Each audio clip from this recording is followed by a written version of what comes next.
La naturaleza y el mundo que habitamos, ¿están regidos por un orden matemático? ¿Son producto del azar o ambas cosas? Hay una serie de números que aparecen y reaparecen en el orden de las cosas a lo largo y a lo ancho del universo que conocemos. Mire, en la naturaleza, en la arquitectura, en la música, en el arte, en el cuerpo humano, en las obras de Leonardo da Vinci, en las partituras de Beethoven, en el Partenón, en el edificio de las Naciones Unidas, o si usted quiere en una piña, o hasta en una flor de girasol. Las cosas más bellas y armoniosas son productos aleatorios de diversas casualidades o siguen algún patrón determinado. Es que en medio del caos de nuestra vida cotidiana, ¿habrá cosas en la naturaleza que se rigen por una serie ordenada de números? En el programa de hoy vamos a analizar una serie infinita de números que se conoce con el nombre de la sucesión de Fibonacci. A partir de una pareja de conejos, la matemática nos da respuestas y nos ayuda a entender mejor todo lo que nos rodea.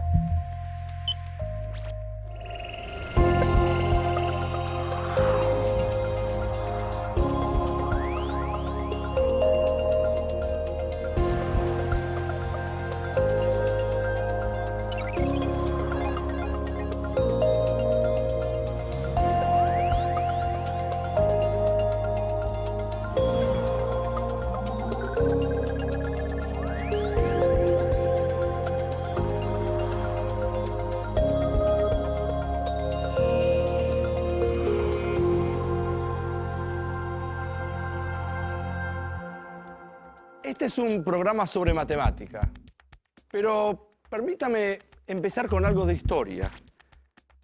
Viajo en el tiempo y también en el espacio. Voy hacia Europa, en el año 1202. 1202. Se vive en un feudalismo de reyes y grandes señores que controlan la tierra. Y a pesar de sus riquezas, Europa todavía arrastra la fuerza del pasado. Muchos historiadores consideran la época medieval como un periodo oscuro en materia intelectual. Por ejemplo, se siguen usando los números heredados de la antigua Roma. Sí, los números romanos. A propósito, ¿intentó usted alguna vez hacer cuentas con números romanos? En esa Europa del medioevo, habitaba Leonardo de Pisa. Leonardo de Pisa había nacido unos años antes, en 1175. Como su padre era un mercader que viajaba muchísimo, en particular por Egipto, por Sicilia, por Grecia, dejaba al pequeño Leonardo al cuidado de algunos moros que vivían en el norte de África, en la zona que hoy es conocida como Argelia. Estos moros fueron los que terminaron educando al pequeño Leonardo. Así que lo que sucedió es que para el momento en que Leonardo y su padre vuelven a radicarse en Pisa, en Italia, el niño trae consigo muchos conocimientos de la cultura árabe. Y vea qué interesante. Dicho de otra manera, Leonardo de Pisa traslada a Europa conocimientos de los que se nutrió en otros lugares. Y uno de ellos era muy particular. Leonardo había detectado cuánto más sencillo era operar, hacer cuentas y contar usando los números que usamos hoy, usted y yo, que son conocidos con el nombre de números arábigos. Y más aún, con la incorporación de este tipo de números, aparece en Europa el uso del cero. El cero. En los números romanos no existía una cifra para el vacío, para la nada. En cambio, los números arábigos cuentan con esa posibilidad, que ahora a usted y a mí nos parece algo natural, algo corriente, de poner un símbolo en el lugar destinado al vacío, el cero. Entonces, en el año 1202, y con esa referencia matemática que introduce en Europa, Leonardo de Pisa, que tiene 27 años, escribe su primer libro, Liber Abaci, que quiere decir el libro del ábaco. Este libro es un quiebre en la matemática occidental. Y su autor será conocido con los años no tanto como Leonardo de Pisa, sino como Fibonacci, el hijo de Boccaccio. Lo increíble es que Europa tardó, y escúcheme bien, casi 3 siglos, 300 años, en imponer este tipo de numeración. 3 siglos. Las cuentas en esa época, los números que se usaban eran los números romanos. Los números romanos son muy poco fáciles para manejar cuando uno quiere hacer cuentas. De hecho, en algunas universidades enseñaban a hacer divisiones con números romanos, porque no era la división que a uno le enseñaba en tercer grado. Entonces escribió un libro que se llama el Liber Abaci, que es el libro del cálculo. No, casualmente no es el libro del ábaco, porque lo que él hacía estaba en contra del ábaco, porque no quería que uno hiciese cuentas con el ábaco, sino que con la posición decimal, ¿no? Y entonces explicaba cómo este sistema de numeración era mucho más fácil para hacer cuentas. Entonces, entre todo eso ponía ejemplos, hacía cuentas, decía cómo eran las operaciones y ponía ejemplos de la matemática. Yo estoy seguro que usted debe estar pensando, me habló de la historia del tal Fibonacci, del libro Liber Abaci, pero ¿qué tendrá que ver con los conejos? Que yo estaba mirando antes y ahora. Y acá está el tema. Justamente en su libro Liber Abaci, Fibonacci sugirió un problema del que se sigue hablando aún hoy y que posiblemente sea el problema más famoso de Fibonacci e incluye conejos. Vamos a ver. Alguien puso en un corral una pareja de conejos recién nacidos. Son un macho y una hembra. Y la naturaleza quiso que de esos conejitos que tienen que esperar un mes de maduración hasta empezar a poder procrear. O sea, el primer mes no, recién al finalizar el segundo. O sea, cuando termina el segundo mes, ellos van a poder tener, a su vez, una nueva parejita de conejos. Un macho y una hembra. Y este será un patrón que se va a seguir repitiendo sistemáticamente. Cada pareja de conejos, a partir del segundo mes, están en condiciones de procrear. Y cuando lo hacen, dan lugar a una nueva parejita de conejos. Un macho y una hembra, que cumplen con las mismas condiciones. Tienen que esperar un mes para estar en condiciones de madurez para poder dejar descendencia. De todas formas, desde el segundo mes, cada pareja sigue procreando una vez por mes en forma indefinida. Esto es un planteo ideal, por supuesto. Entonces, si bien en el primer y segundo mes en el corral solo va a estar la pareja original de conejos, al tercer mes ya va a haber 2 parejas. Los conejos adultos, con posibilidad de reproducción, y la nueva pareja de conejitos, que debe esperar un mes para su desarrollo. Pero al cuarto mes, en el corral va a haber 3 parejas de conejos. Los originales, que han vuelto a parir otra pareja de conejitos, y la que nació el mes anterior, que cumplió su mes de desarrollo y podrá empezar a traer nuevas parejas al corral. Siguiendo esta lógica de procreación, la pregunta del problema es, miren qué sencillo, ¿cuántas parejas habrá al término de un año, suponiendo que ningún conejo se muera en este corral que parece tan feliz? Lo interesante aquí, más allá de la belleza y ternura que puedan provocar los conejos, es ver que cada mes el número de parejas resulta de sumar la cantidad de parejas del mes anterior y la de 2 meses atrás. Por ejemplo, en el quinto mes, la cantidad de parejas es 5 igual a 3 más 2. Así, es fácil saber que en el séptimo mes habrá 13 parejas, 8 más 5. Y así, con esto en la cabeza, se puede responder la pregunta sobre cuántas parejas habrá al cabo de un año en este corral. Y la respuesta, en todo caso, es, si usted hace la cuenta, va a haber 144 parejas. Yo quiero dejar por un rato a los conejos y me quiero concentrar en los números de este problema. Y voy a anotar o voy a decir cuáles son los números a medida que fueron pasando los meses. Primero había una pareja, la adulta. Al segundo mes había uno que ya empieza a procrear. Después hay 2. Después hay 3. 5, 8, 13, 21, 34, 55, 89, 144 y yo paro acá porque la idea era pensar solamente un año. Pero como usted se da cuenta, uno puede seguir porque es una sucesión de números infinita. Esta serie de números es la que se conoce con el nombre de sucesión de Fibonacci. ¿Qué es una sucesión? Es números que se forman con una regla muy simple. Empezás con el 1, después seguís con el 1, primer número es 1, segundo número es 1, y después seguís sumando siempre los dos anteriores. Entonces, empezás con 1, segundo número es 1, el tercero es 1 más 1, 2. Ahora, el segundo era 1, el tercero es 2, el cuarto es 1 más 2. ¿No? Es el segundo más el tercero, el cuarto es el segundo más el tercero, 1 más 2, te da 3. Después tenés el quinto, que va a ser el tercero más el cuarto, o sea, ya me perdí dónde estaba, pero me da 1, 1, 2, 1 más 2, 3, 2 más 3, 5, 3 más 5, 8, 5 más 8, 13. Esa es la sucesión de Fibonacci. Tiene una regla de formación muy simple. Cada número se obtiene sumando los dos anteriores. Aunque parezca sorprendente, el número de pétalos de una flor es generalmente un término de la sucesión de Fibonacci. Hay flores con 2 pétalos, flores con 3 pétalos, con 5, con 8, con 13, o con 21 o con 34. Pero muy rara vez la cantidad de pétalos es un número que no esté en esta sucesión. Tome el caso de los girasoles. Tienen una flor que si se la mira con detenimiento, mírela, en su gran mayoría posee 21 espirales con un sentido o en un sentido y 34 en el otro. O bien 55 y 89. O bien 89 y 144. Números que siempre nos remiten a la sucesión de Fibonacci.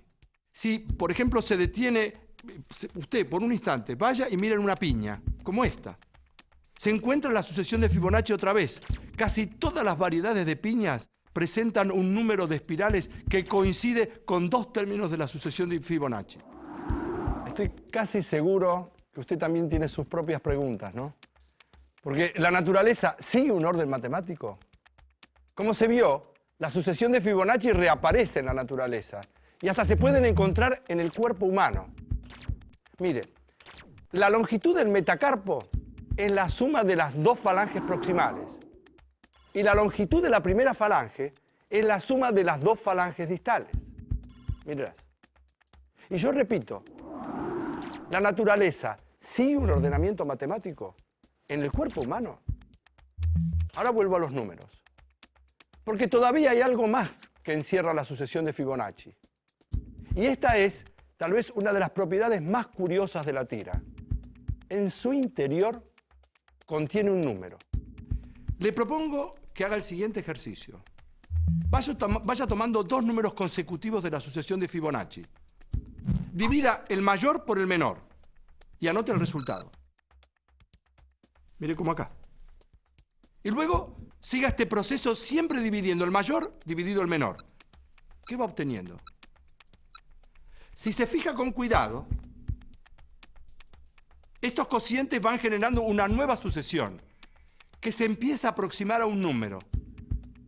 Este número empieza así: 1,6180339887 y se conoce con el nombre del número de oro o la razón áurea. Y así como existe pi, que es la letra P en griego, este nuevo número se lo conoce con el nombre de phi,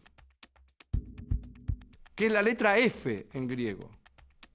El nombre que recibió es el nombre para el número de oro o para la razón áurea. El número phi aparece, si uno quiere dar una fórmula exacta para esta sucesión 1, 1, 2, 3, 5, 8, hay una fórmula que tiene que ver con el número phi, que es 1 más raíz de 5 sobre 2. Es decir, lo que tiene ese número phi es medio a dónde se van acercando los cocientes de los números de Fibonacci. Si haces un número de Fibonacci dividido del anterior, y te vas fijando, vas creciendo en la sucesión, eso se parece a ese número phi. En algún sentido, el primero en hacer un estudio formal del número áureo fue Euclides, un matemático y geómetra griego que vivió en Alejandría alrededor del año 250 a.C. Para Euclides, la sección áurea fue lo siguiente. Mire, tome un segmento cualquiera. Lo vamos a llamar AB. Marque en él, en el segmento AB, un punto C, como se ve acá, pero con una particularidad. La razón entre AC y AB tiene que ser igual a la razón entre BC y AC. Cuando digo la razón, es dividiendo. Es decir, que el segmento menor es al segmento mayor, como este es a la totalidad. De esta manera, se establece una relación de tamaños entre los segmentos en que queda dividido el segmento original. Esta proporción se llama la proporción dorada o la proporción áurea. Áurea quiere decir de oro. Esta proporción es la que aparece también en lo que se supone que es el rectángulo, y digo de nuevo, un rectángulo, el más agradable a la vista. Es el rectángulo de oro. ¿Quién decide que es el más agradable a la vista? No lo sé, pero es lo que se supone que pasa. Si usted, por ejemplo, trazara un cuadrado de lado 2, como el que figura acá, y se marca el punto medio de uno de sus lados, uniéndolo con uno de los vértices del lado opuesto, y se lleva esa distancia sobre el lado inicial, se obtiene el lado mayor del rectángulo. El alto sigue siendo 2. Ahí, en la proporción entre la base y la altura, justamente de este triángulo, está el número áureo. El número áureo escondido. Y hay, además, una propiedad increíble de los rectángulos áureos. Algo matemáticamente muy interesante. Mire, si a un rectángulo áureo le quita un cuadrado con lado igual a su lado menor, ¿ve el rectángulo que queda? Ese rectángulo que queda también es un rectángulo de oro. Y si le agrega, por ejemplo, un cuadrado con lado igual al lado mayor, el rectángulo resultante también es un rectángulo dorado. Esto hace que se produzca una especie de máquina de construir infinitos rectángulos áureos o dorados. Y ya que estoy lanzado, entonces algo más. Gracias a esta máquina de creación infinita de rectángulos dorados o áureos, vamos a poder construir también algo distinto, que tal vez a simple vista uno no piensa que se pueda generar. Es lo que se llama una espiral logarítmica. Y lo que puedes hacer es, digamos, hay una forma de ir montando cuadraditos, uno de uno, otro de uno, uno de dos, uno de tres, ir pegando los cuadraditos y entonces, como los cuadraditos van apareciendo de lado cada vez más grande, te va armando como una espiral. Y esa es la que se llama la espiral áurea. Y bien, tomemos por ejemplo el caso de ciertos animales que tienen una caparazón, una concha, como por ejemplo el caracol. Cuando un caracol crece, también crece su concha. Y esto hace que un caracol va a cerrar una sección de su concha y va a añadir una nueva cámara al crecer. Y cada cámara va a ser más grande que la anterior por un factor constante. Aquí también se puede ver la espiral logarítmica. Es una belleza que produce la naturaleza.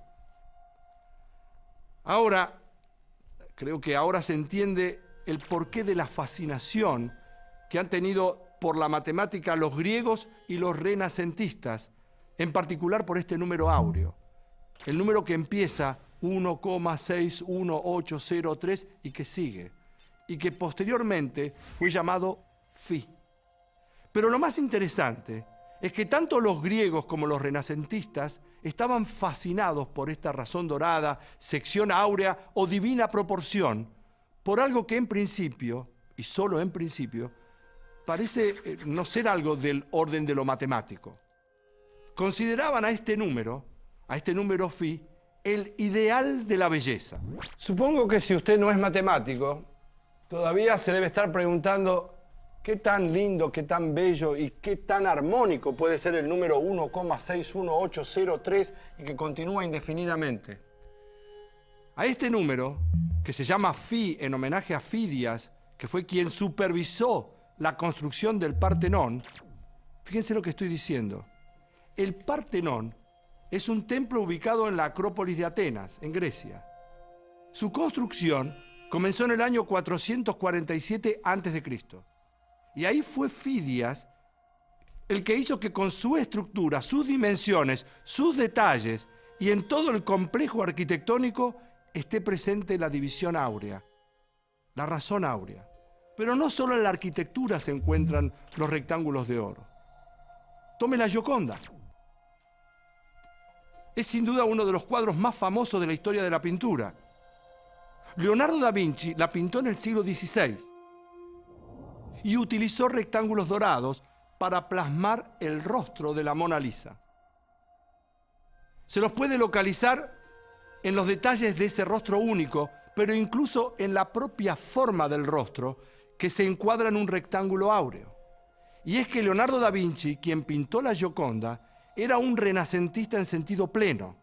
No solo pintor, sino también escultor, inventor, arquitecto, filósofo y, ¿por qué no?, anatomista. Y en este último sentido, trabajó sobre las medidas del cuerpo humano. Y así lo plasmó en su dibujo El hombre de Vitruvio. Esa figura masculina, en dos posiciones distintas y sobreimpresas, inscrita en un círculo y en un cuadrado, ¿cuántas veces la vio usted? Yo creo que a esta altura del programa usted no se va a sorprender si le digo que efectivamente, y como mostraba en ese dibujo, ciertas proporciones del cuerpo humano siguen las proporciones áureas. Desde la altura total, con un punto en el ombligo, se dan las proporciones áureas. Y también desde el ombligo a la planta de los pies, con la marca en la rodilla.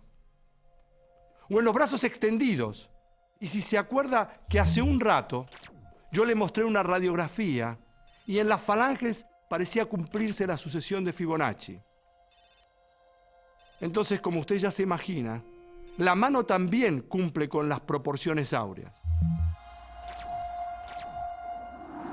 Yo sé que cuando empezó el programa, a usted tal vez le sonó raro que yo hablara sobre una pareja de conejos y me preguntara si la matemática es la que imita la vida o si la naturaleza sigue un orden matemático. Pero ahora que ya se desplegó la sucesión de Fibonacci, una de las sucesiones más interesantes que tiene la matemática, y se vio su relación con nuestra vida cotidiana, tanto en el orden natural como en los productos hechos por el hombre. Y como el número áureo, que surge de la relación entre sus números, es una suerte de ordenador de la belleza y también de la armonía. Ahora me pregunto, ¿qué pensará usted allí del otro lado? Tal vez no es de extrañar que después de todas estas apariciones mágicas en la vida cotidiana, para los antiguos griegos el número phi, no pi, phi, fuera el número de los dioses. Y ahora me quiero ir con una música, la Quinta Sinfonía de Beethoven.